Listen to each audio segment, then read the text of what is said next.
It is now my distinct honor to introduce our keynote. Admiral William McRaven is a part of American military history, having been involved in some of the most famous missions in recent history, including the capture of Saddam Hussein, the rescue of Captain Richard Phillips, and the special ops raid that led to the death of Osama bin Laden. In his 37 years as a U.S. Navy SEAL, Admiral McRaven commanded at every level. His final assignment as a 4-star admiral was commander of all U.S. Special Operations Forces, leading over 69,000 and responsible for conducting counterterrorism operations worldwide. Author of the #1 New York Times bestseller, Make Your Bed, signed copies of his new book, which is fantastic, Sea Stories, My Life in Special Operations, are available to purchase through our partnership with the Palm Beach bookstore out in the lobby. Admiral McRaven is joined today by his lovely and most accomplished wife, Georgianne McRaven. Welcome, Mrs. McRaven.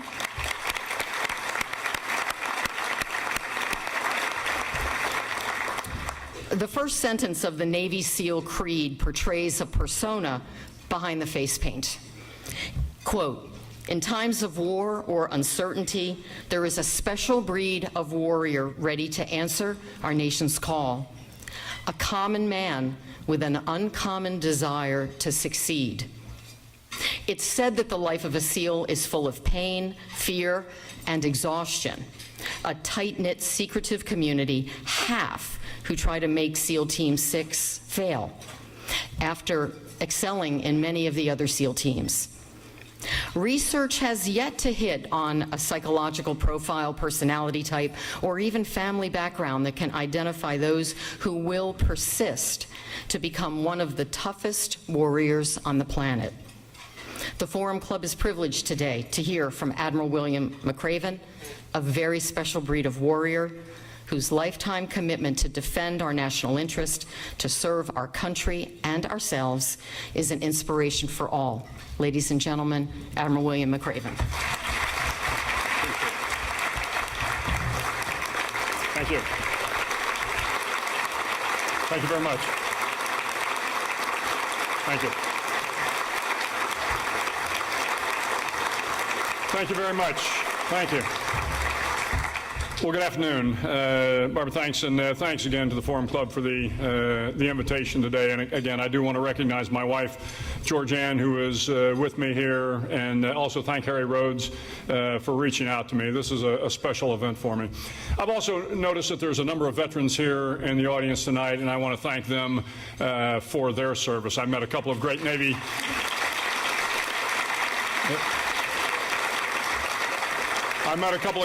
nurses and pilots, so again, thanks for what you all have done for us. But there's another fellow that's here in the audience today, Colonel Stu Braden. Stu, where are you? So Stu is a Citadel graduate right here. Stu worked for me for many, many years, and I will tell you, one of the great Army Green Berets of this generation. Any success I had in many of my last years in the service was due to Stu. So Stu, thanks very much. So this afternoon, I've been asked to talk a little bit about my new book, Sea Stories, and I'm thrilled to have the opportunity to do that. It is, I guess for lack of a better term, a memoir, but not in kind of classic memoir form.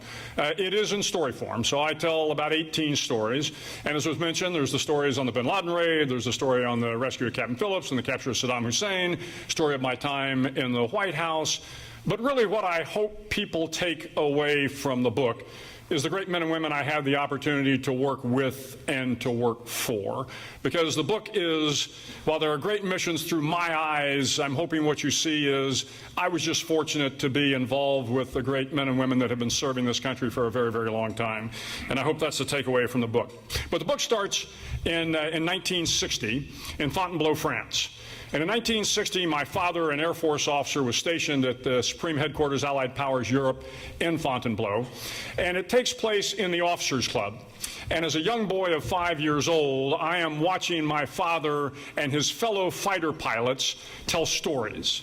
And as pilots tend to do, and I think all members of the service tend to do, they were great storytellers. And this was, of course, the greatest generation.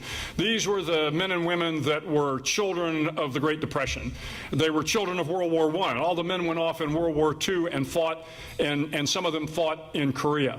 And I remember in listening to my father, and he was a great storyteller, but the stories these folks would tell, they were funny, they were poignant, they were inspiring, they were probably sometimes a little embellished, but they were stories, I think, that allowed them to tackle the tough challenges of life. And I remember later in my life, my father turned to me and he said, "Bill, life is all how you remember it." Life is all how you remember it. So these stories are about how I remember my life. So the first story I tell after Fontainebleau is when I'm a young boy of about 10 years old. We have moved from Paris back to San Antonio, Texas, and we live in this small military base housing, an annex. And near the base housing is an ammunition storage depot. Well, this is the era, this is the 60s, this is the era of James Bond and I Spy and The Man from U.N.C.L.E. And at 10 years old, me and a couple of my friends thought it would be great to sneak into the ammunition depot. Okay, I was 10 years old, so give me a break. So we make our way through the woods, and we are all carrying with us various sorts of weapons.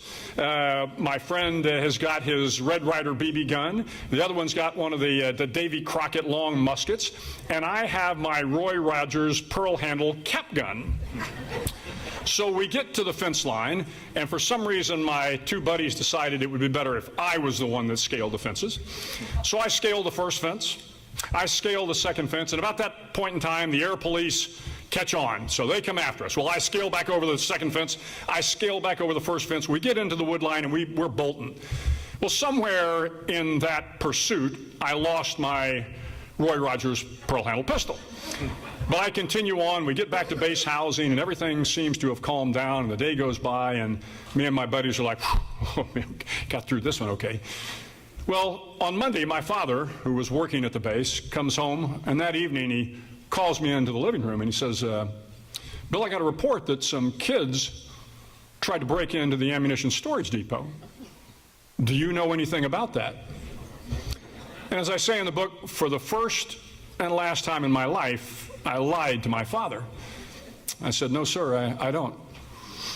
He said, okay. And I kissed my parents goodnight, took my bath, got in bed, and there on my nightstand was my Roy Rogers pearl handle pistol. In the ensuing decades, my father never once mentioned that. And 53 years later, I'm still worried about it. So there was something to be had with that great parenting. So the next chapter I want to talk about is the only easy day. So in SEAL training, our motto is the only easy day was yesterday, because you made it through yesterday, and today is probably going to be a little tougher. So SEAL training is 6 months long. It's in Coronado, California. You know, when you think of Coronado, California, for those of you that have been there, I mean, it's a beautiful resort town. You got the Hotel del Coronado, you got the Pacific Ocean, the beach. I'll never look at Coronado the same way again, because for those guys going through training, it is anything but a resort. But in training, your day kind of goes like this. You start at the crack of dawn. You got about 2 hours of calisthenics. You get a short break. Then you go for a 4-mile soft sand run. Then you get a short break. Then you go for a 2-mile open ocean swim. Then you run to chow. Then you come back, you run an obstacle course. And then you come back after that, you do another couple hours of physical fitness. And this goes on for essentially 6 months. First phase is 10 weeks long. Second phase, you learn to dive, the self-contained underwater breathing apparatus, and a couple of closed circuit rigs. And the third phase, you go on to do land warfare. Remember, the acronym SEAL is sea, air, and land. So you learn all those skills in basic training. But if training wasn't tough enough, there is a special week called Hell Week, and this is in the first phase of training. Hell Week is about the 8th or 9th week of the first 10-week block. And in Hell Week, we went 6 days with no sleep, and you are constantly being harassed by the instructors. Remember, when I went through, all the instructors were Vietnam veterans.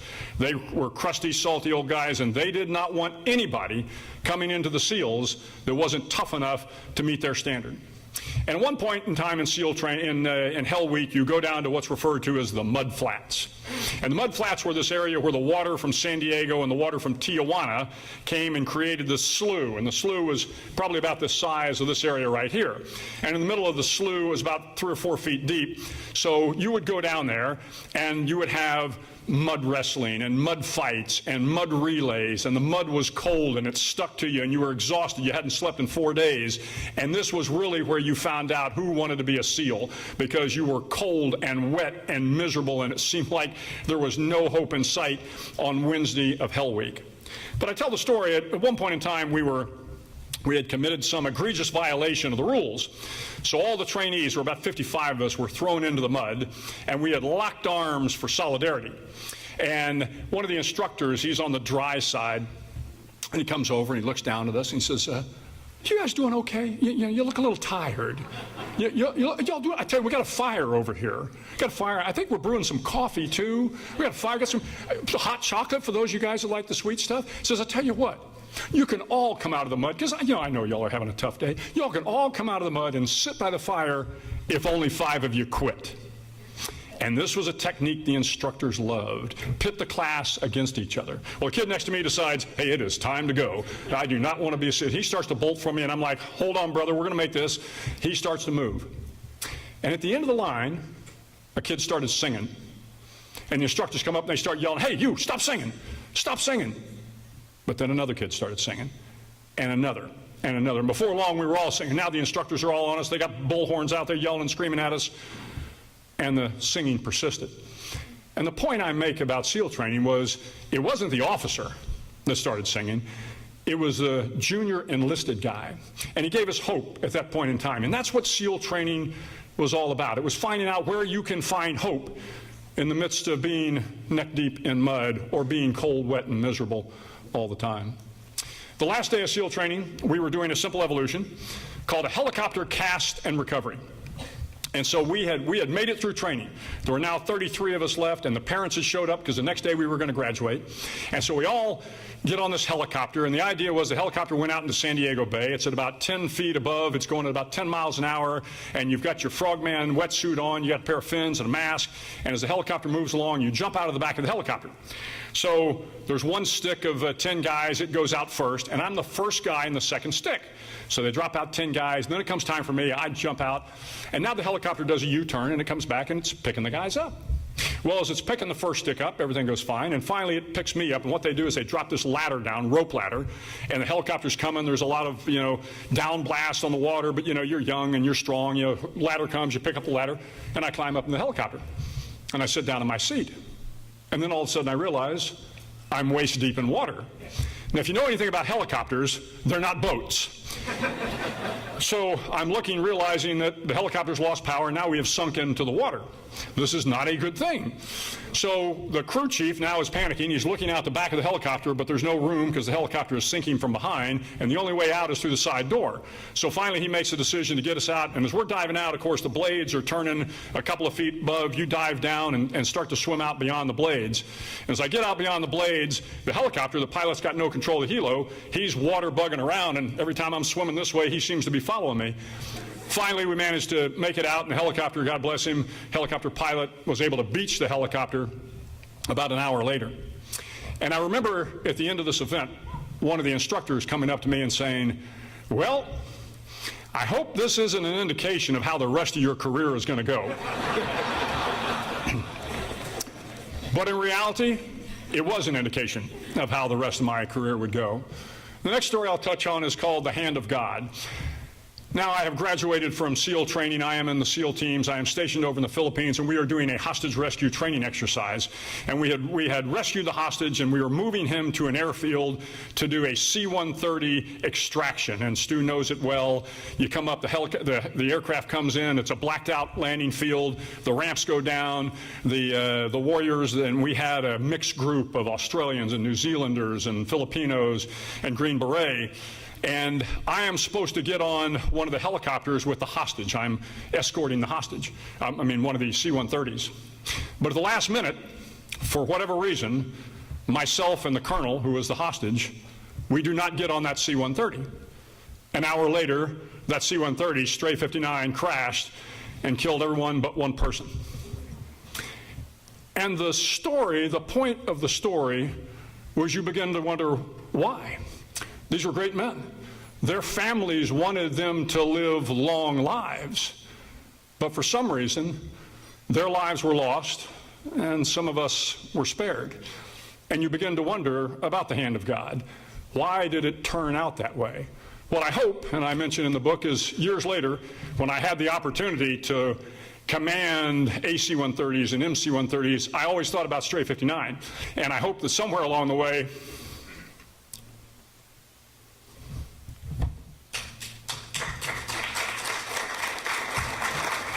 somewhere along the way, lives were saved. So, So the other chapter is called Second Chances that I want to talk about. Second Chances, fast forward a few years, I am now the commanding officer of SEAL Team 3. So SEAL Team, for those of you in the Army, that's like your battalion command. I'm an 05, like a lieutenant colonel. I'm a Navy commander. And we go up to a place called Morro Bay in California. And this particular day, I look out at the surf, and the surf is 20, 30, 40 feet high. And I see one of our special boat unit rigid inflatable hulls, a rib we called it, a 33-foot boat, and he's getting ready to go out into the surf. So I decided to go over and join him on the ride. Gino Peluso from the Citadel was with me on that particular boat. Well, to make a long story short, a 33-foot boat against a 40-foot wave, it didn't turn out so well. So the wave picks us up, literally picks the boat up and dumps me over. And now I am trapped underneath the boat. And I have got this thing called shot line, nylon line that is wrapped around my neck. Somebody's weapon is entangled in me, and I am under the boat. The surf is about 52 degrees, and I remember thinking to myself, so this is how it ends. And in your time in Special Operations Unit, you have a lot of these kind of near-death experiences, and they kind of come like this, and you go, whew, okay, and then you get back to work. But this time, it was the classic slow motion. I am under the boat is tumbling. I'm convinced that there is no way out. And then, as I say in the book, miraculously, and I use that word appropriately, miraculously, I'm freed from the entanglement. I come to the surface, but now I'm in the next set of waves, and there's another 40-foot wave coming, and I hear out of the corner of my ear, I hear some kid yell, and I turn, and there's two SEALs in a Zodiac boat, and they are coming into the wave, and they're just wearing swim trunks and a T-shirt. And they come in as the next wave is building, and I don't even have time to get in the boat. They turn the Zodiac boat hard. I grab the side of the boat just as the wave comes crashing down. And they managed to pull me out of the surf and save my life. Those two men, along with two others that saved another SEAL that day, were awarded the Navy Marine Corps Medal. It is the highest medal you can receive for valor in peacetime. So you see this trend beginning. But the other thing I wanted to tell about that story, the story is called Second Chances for a reason. Obviously, I got a second chance at life, but I realized as a result of my second chance that as a commander, I needed to give other people second chances. And I tell the story about a young man who got a DUI early on, and I found him guilty, and later had an opportunity to come back and kind of correct that mistake. That young man went on to lead troops in Iraq and Afghanistan, for which he received the Bronze Star and saved a lot of other lives. Give people a second chance when you get that opportunity.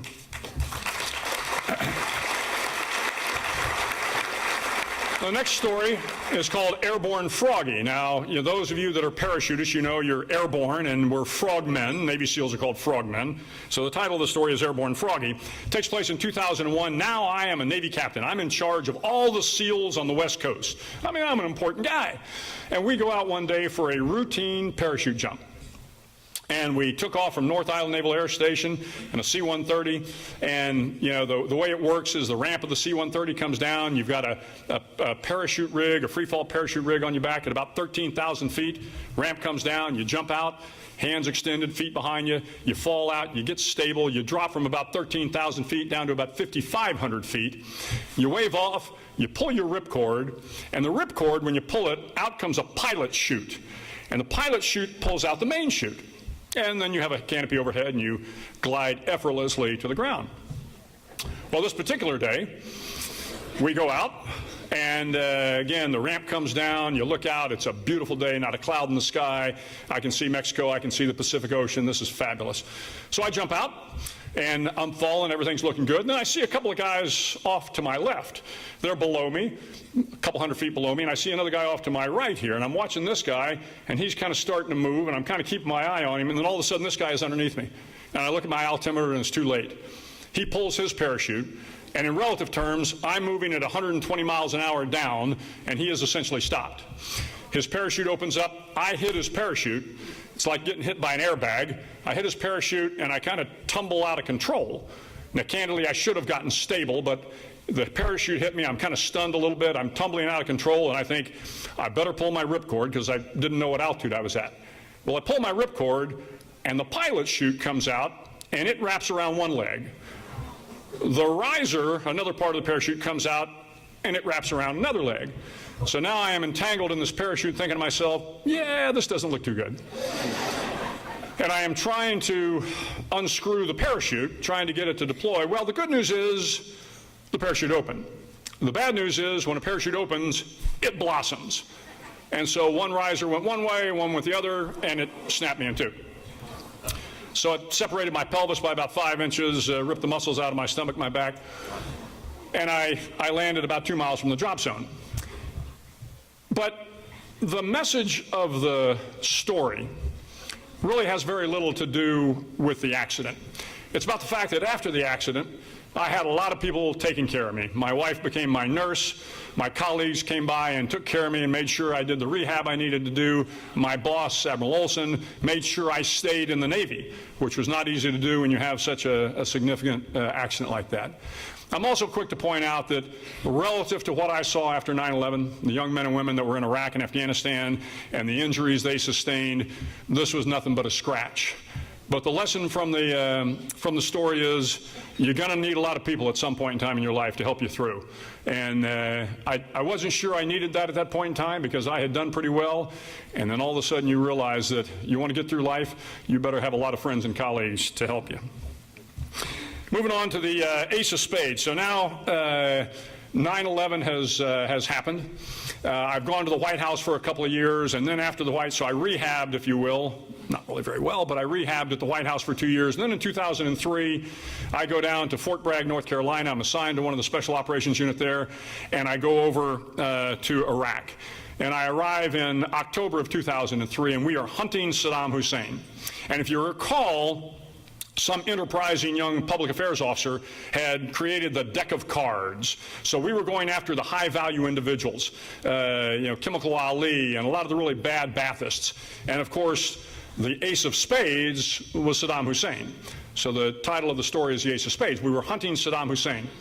Well, finally, on December 13th, the great Army Special Operations Unit that was working for me managed to find their way. They'd gotten a intel tipper, if you will, from one of the Iraqis we had captured, and they make their way to this small little farmhouse on the outskirts of Tikrit. And you've probably seen the iconic photo of the spider hole.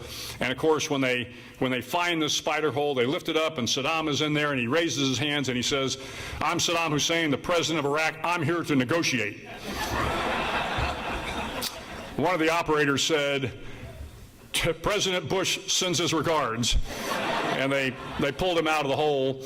So they bring him back to my headquarters, and of course, but at this point in time, I have talked to the Army Lieutenant Colonel who's running the mission, and he says he's pretty sure it's Saddam.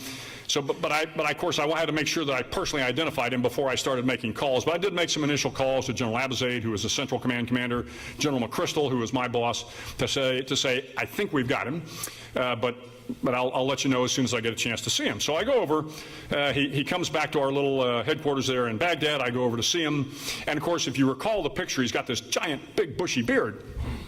And in fact, the picture on Newsweek is actually taken in the little medical clinic. We had done a physical to make sure he was okay, of the beard. But I decided that, what we needed to show the Iraqis, in the event they didn't think it was Saddam Hussein, let me tell you, he could have had 10 beards. He still looked like Saddam Hussein. But I wanted to get him shaved. So I turned to one of the docs and one of the young Army Rangers, and I said, look, let's get him cleaned up, get him shaved, so we can have a kind of a before and after picture. I said, okay, sir. So there's a 3-star general there, and he stops me and he says, hey, Bill, I don't know, do we have authority to shave him? I said, sir, I had authority to kill him. I think I have authority to shave him.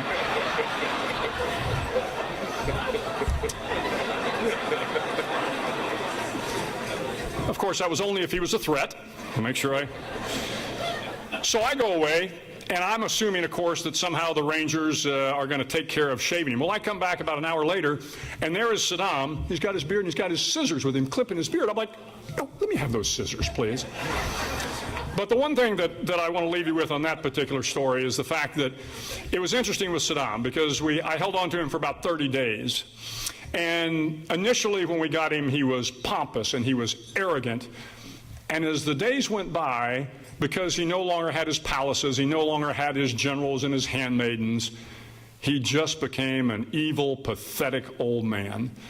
And I tell people, if you contrast that with someone like Nelson Mandela, who spent decades incarcerated, but because Mandela had this great character, this great personal strength, he was able to endure the decades, and Saddam, because he was just a petty dictator, crumbled in a matter of days. So again, I think you will find that story interesting, and I think about the young Army folks that captured him, really a wonderful, wonderful story. So now let me talk a little bit about Neptune Spear, the bin Laden raid. So this started in 2010, December of 2010, the chairman of the Joint Chiefs of Staff, Admiral Mike Mullen, came to visit me in Afghanistan. And Admiral Mullen, 4-star Navy Admiral, chairman of the Joint Chiefs, and he would come to Afghanistan all the time. He would always make trips to Iraq and over to Afghanistan, and he would always come by and visit me. So in December, he comes by and he takes me up to the office and he says, Bill, I need to talk to you about something. I said, okay, sir. He says, look, the CIA says they have a lead on bin Laden. And I listened, but I was probably a little dismissive, because we had been chasing bin Laden since 9/11. And in fact, the special operations unit that I had was assigned to, when the CIA found him, was to go get bin Laden. And so I said, that's fine, sir. He said, hey, look, the CIA may be calling you. So if they do, be prepared to go back and chat with them. I said, okay. Well, about 3 weeks later, I get a call to come back to Washington, D.C., and I go over to CIA headquarters, and I'm meeting with the Deputy Director of CIA, Michael Morrell. And Morrell shows me the compound, and if you recall the pictures of the compound, it's this kind of trapezoid-shaped compound. It's got large 12-foot high walls, about 4 feet thick of brick and mortar, and then it's got an 18-foot high wall, and the center of it is this 3-story building. And so Morrell says, look, Bill, if your special operations guys had to take down this compound, how would you do it? I said, no, it's easy. This is kind of what we do every night. We were doing about 25 missions a night in Iraq and about 10 to 12 missions a night in Afghanistan. And your average mission, you had about 70 Rangers or Army Special Forces guys. You'd get on a bunch of helicopters. You'd fly from a combat outpost. You'd fly about an hour. You'd land away from where the enemy was. You'd foot patrol for about 10 kilometers or so. You'd surround the compound. Snipers would get up on the walls. They would look into the compound. And believe it or not, we would pull out a bullhorn and say, okay, come out with your hands up. That rarely worked. But we felt compelled to do that, and then when that didn't work, things would get sporty. And then we would get the bad guy and take him back. Well, so it looked like a pretty straightforward mission. Didn't give me a lot of detail, so I went back to Afghanistan, and then 3 weeks later I come back, and then he begins to tell me the whole story. And the story was about this guy they called the Pacer. And the Pacer was this tall guy that would come out every day around noon and pace around the courtyard. And there was always a couple of kids with him, but the CIA just could not figure out for certain whether or not it was bin Laden. And without going into detail, we had reconnaissance, we had human intelligence, we had all sorts of intelligence, but it was just really hard to determine whether it was bin Laden. So in the course of the next couple of months, we went through, and I had a number of meetings with President Obama and the team, and I've told people, look, irrespective of your politics, you would have been very proud of the way the president and his national security team approached this. In all the meetings I had, never once did we talk about politics. Never once was there any rancor. People were just trying to do the right thing. they were trying to do the right thing, to do what was right for the country. So in the last meeting I had with the President, which was in late April, I told the President that we needed to do the mission by early May because the helicopters, this place called Abbottabad, was at altitude and it was starting to get hot. And for those of you that are helo pilots, I know there's some of them here in the audience, you know helicopters don't perform real well at altitude and in the heat. And I knew if we didn't do it in early May, Pakistan was going to be hot for the next 4 months, and we probably wouldn't be able to do the mission until September. And by that time, you know, bin Laden could have been spooked, a lot of things could happen. So in this last meeting in April, the President had asked the director of the National Counterterrorism Center to evaluate the CIA's intel. So we're having the meeting, and the President turns to Mike Leiter, the director of the National Counterterrorism Center, and says, well, Mike, what do you think? And Leiter says, well, Mr. President, we have reviewed the agency's intelligence, and we think the chance that it's bin Laden is anywhere between 60% and 40%. And when he said 40%, I'm thinking, pooh, okay, this mission's off. I mean, who in the world is going to fly into Pakistan, 162 miles into Pakistan, who has nuclear weapons, who would shoot us down in a heartbeat, who, oh, by the way, right from this compound in Abbottabad, a couple miles from their West Point, a couple miles from an infantry battalion, and about a mile or so from a police station. And so I'm assuming that we're not going to do this, but I told the President, I said, Mr. President, I've got to get to Afghanistan. If you decide to do it, we'll be ready to go. If not, I still got a lot of bad guys in Afghanistan. So it takes me a day or so to get to Afghanistan. And on Friday night, I get a call from Leon Panetta, the director of CIA, and he says, Bill, the President's made the decision to go. I was like, wow, that is a courageous decision. Well, the next day, the President calls me, and he says, Bill, what do you think? I said, well, Mr. President, you know, if he's there, we'll get him, and if he's not, we'll come home. The problem with the come home scenario, as I had told the President, if we land on target and a Pakistani comes out with a weapon, and a lot of Pakistanis and Afghans, they all have weapons, it's not going to go too well for them. And if the SEALs come in and they start shooting people and they make their way from the bottom floor up to the second floor, up to the third floor, and they have to kind of kill people along the way, and they get to the third floor, and it turns out the tall guy we thought was the pacer was nothing more than a tall Pakistani, this will be a disaster of epic proportions. Now, I didn't say that to the President, but I think we understood that. And he wished me luck and told me to wish the guys luck, and obviously, at the end of the day, the mission turned out well. But one little story. As the mission is kind of completing, the boys have gotten bin Laden. I have gotten the code word Geronimo for God and country. Geronimo, Geronimo, Geronimo was the exact wording from the ground force commander. Now the guys are coming back across the border. I'm on a video conference with the President, and the President says, well, Bill, what do you think? Is it bin Laden? I said, well, Mr. President, I need to go take a look at the body, and then I can come back and let you know. So the helicopters are starting to land at the air base, which was about 2 or 3 minutes from my little headquarters. So I go over to see the remains, and the SEALs are offloading the remains from the helicopter, and they're in a rubberized. The remains are in a rubberized body bag. So I put them down on the floor of the hangar, and I get down and I unzip the body bag, and he obviously doesn't look too good. He's taken a couple of rounds. The beard is a little bit shorter, but it's pretty much bin Laden. But nonetheless, I unzip the body bag and I pull the remains out of the body bag because I knew bin Laden was about 6'4". And I see a young SEAL standing nearby, and I said, hey, son, how tall are you? He said, sir, I'm 6'2". I said, good, come here. He said, what? I said, come here, lie down. Lie down. And he very quickly realized what I was doing. So he lies down. Of course, the remains are a couple inches longer. And so I don't think much of it. I go back, and now I'm on the video with the President. The President says, what do you think? I said, well, sir, you know, we need to get some DNA, but I'm pretty sure it's him. And oh, by the way, I had a young SEAL lie down, and the remains were a couple inches longer. So there's this pause on the other end of the video. And it was a serious night, you know, with serious implications and a lot of things at risk. But the President's timing was perfect. He says, okay, Bill, let me get this straight.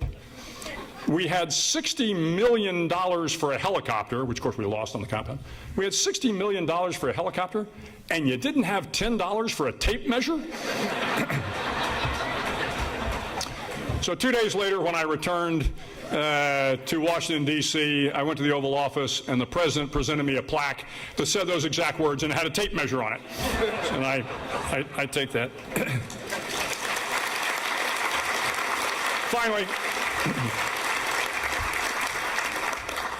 Finally, I have one chapter called The Next Greatest Generation, and I will not go into it because, frankly, it's hard for me to get through some of the stories. But it really talks about this great generation of millennials, and I will tell you, excuse me, I am one of the biggest fans of the millennials you'll ever meet, and I think that surprises people. I hear this talk about the millennials, they're pampered, and they're entitled, and they're soft. I'm quick to point out that you never saw them in a firefight in Afghanistan, or you never saw them trying to go to school in the state of Texas trying to improve themselves and their families. This is a great generation. And anybody that worries about the future of this country, spend a little time with these young kids, and you really won't worry about it much anymore. And the last chapter is called The Final Salute. And it is about my retirement ceremony and how I reflected on the 37 years. And the one thing I'll leave you with, and I hope the final salute leaves you with, is the fact that in my 37 years, you know, I saw the worst of humanity. The Iraqi torture houses that you can't even begin to describe. Taliban hit teams and what they did to the village elders and to women and to children and to girls. The worst of humanity. But at the end of the day, I remain incredibly hopeful because I believe that the good I have seen in this world far outweighs the evil. So if you have any worries, about the current state of affairs, if you worry about where we're going as a nation, if you worry about what's going to happen to the world, one, we've got great young men and women that are coming up behind us, and I guarantee you, across the world, there are other great men and women that are doing the best they can to raise their kids to be good in this world. So thank you all very much for having me here today. It's been terrific. Thanks.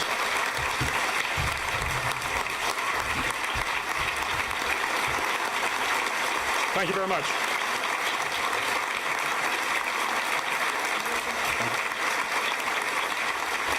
Thank you very much. Thank you.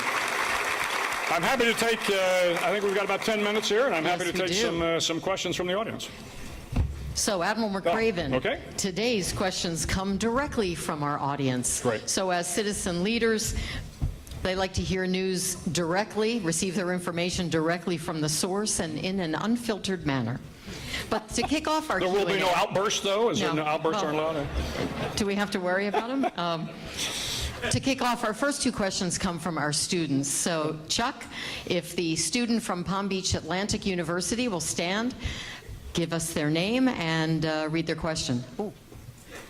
Hello, sir. My name is Philip King, and myself as a fellow veteran, I want to thank you for your service, sir. I really appreciate your leadership. Thank you.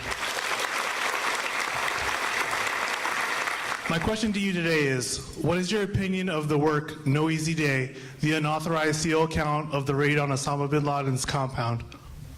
Yeah, so the question was about No Easy Day. This was the first book that came out after the bin Laden raid. And I had some issues with it because, one, you're required to go through a review process. So it took me almost 5 months to get my book reviewed. And in fact, I wrote the book without any secrets in it so I could get it through the review process. Unfortunately, the author of No Easy Day didn't do that. But here's what I'll tell you about writing books, because it came up a lot in my time as the Special Operations Command Commander. There was this sense that there were a lot of Navy SEALs out there writing books. And I told folks, I said, look, I don't have any problem with people writing books or making movies as long as the theme of it is about the courage of the young men and women that are going forward, about the sacrifice of the families. Because all of us that came into the military, somewhere along the way, we were inspired by a book we read or a movie. I always tell folks, I saw John Wayne in the movie The Green Beret. And that really is what kind of incentivized me to come into the military. So I'm okay with the books and the movies as long as they go through the process and, you know, hopefully that they talk about, again, the great courage and the struggles and the sacrifice that our men and women have to go through. Thank you. Thank you. Now, if the student from Florida Atlantic University will please ask your question. Thank you, dear.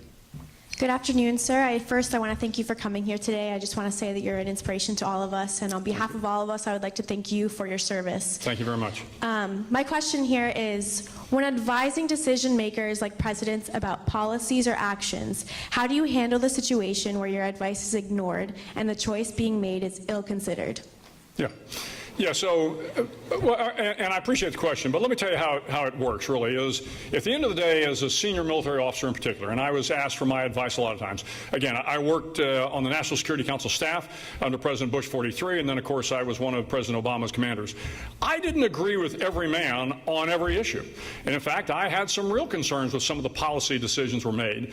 But both men had great integrity and character. And when you have that, it is, frankly, as a military person, it's easier to follow your commander-in-chief. But here's the issue with being in the military.